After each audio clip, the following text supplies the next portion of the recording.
Что, друзья, ваши пчелки зверствуют? Сезон, было все хорошо, и тут вдруг пришла осень, и вы не можете открыть улей.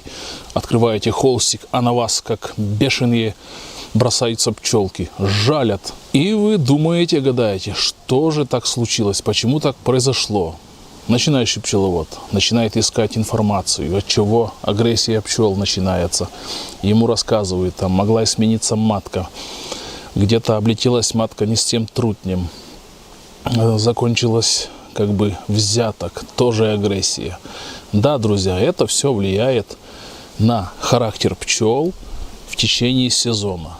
Но в осеннее время есть еще одна проблема, более глобальная, которая влияет кардинально на психику, можно сказать, пчел. И они становятся сумасшедшие просто. Так почему же, друзья, так происходит, что пчеловод не может заглянуть в улей, посмотреть, как там дела у пчелок осенью?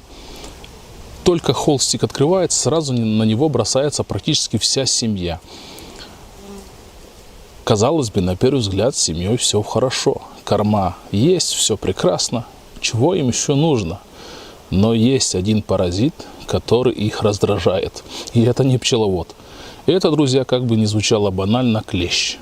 Потому что максимальное количество клеща, конечно же, накапливается в конце сезона. И, соответственно, чем больше его в семье, тем характер, агрессия существенно изменяется в семье. И, соответственно, пчеловод не может понять, почему так изменилась семья. Я всегда говорил, что причин агрессии, конечно же, больше, чем, скажем, только клещ. Но это по ходу сезона. Где-то, скажем, если посреди сезона семья стала поагрессивнее, возможно, взяток прибрался, тоже пчелки поагрессивнее. Но это не та агрессия по сравнению с осенней. Сейчас мне вот и вчера писали, что невозможно открыть улей. А этот звонок для пчеловода.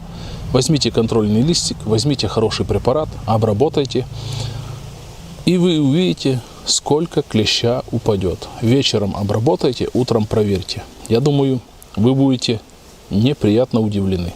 Да, друзья, клещ в осеннее время это как бы основная причина такой бурной агрессии. Но тем не менее, не отбрасываем и болезни. Если семья больная, я всегда повторяю, нюхайте пчел. Болезни расплода, они хорошо, вы учуете их на запах. Открывая улей, вы услышите такую гнилицу, как гниет картошка. Неприятный запах, это все больные пчелки. Тоже больные семьи агрессивные. Безматочные семьи тоже могут вызывать такую агрессию. Но те семьи и проседают, если матка потерялась давно. Вы уже и расплода не можете найти. Они шумные. Ну, в общем, можно оценить даже по поведению, что в этой семье нет матки. Но это все, друзья, вторичные причины агрессии. Самая главная причина в осеннее время – это, повторюсь, клещ. Какое поведение должно быть у пчелиных семей? Скажем, даже если уже испортилась погода. И прохладно, дождики, неважно, у каждого свой климат. Но открывая улей, пчелки, конечно, испытывают такое легенькое возбуждение, но не должны бросаться сразу же в перчатки, в руки, куда там только пчеловод приоткрыл, уже как бы получил. Этого не должно быть. В осеннее время, друзья, изменение характера значит, что в семье есть какие-то проблемы. Клещ, болезнь, очень мало корма, скажем, практически сидит на пустых рамках. Тоже они понимают на инстинктах, что они не перезимуют. Тоже нервничает, тоже паника и так далее.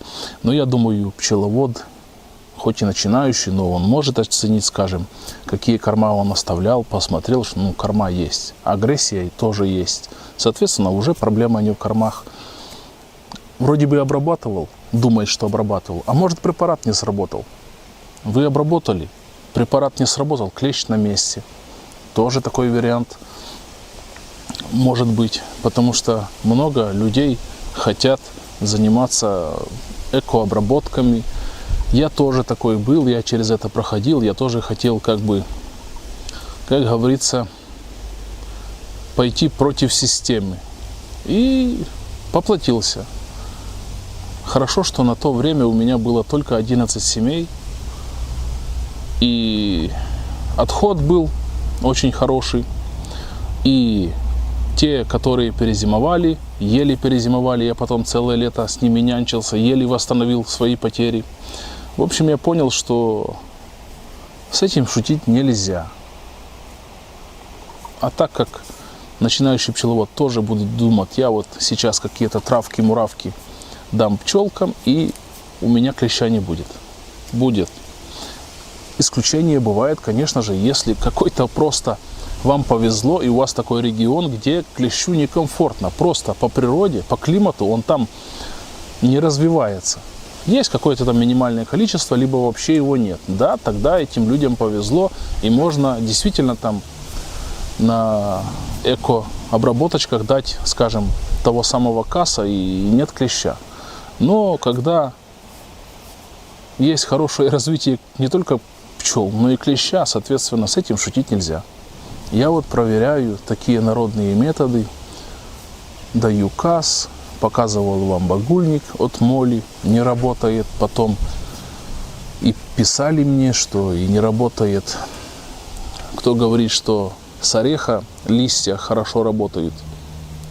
Один человек написал, что работают, а потом под другими комментариями читаю, что не работает, полынь не работает, то не работает. Так что, друзья, агрессия пчел в осеннее время в основном в 90% случаев вызвана клещом.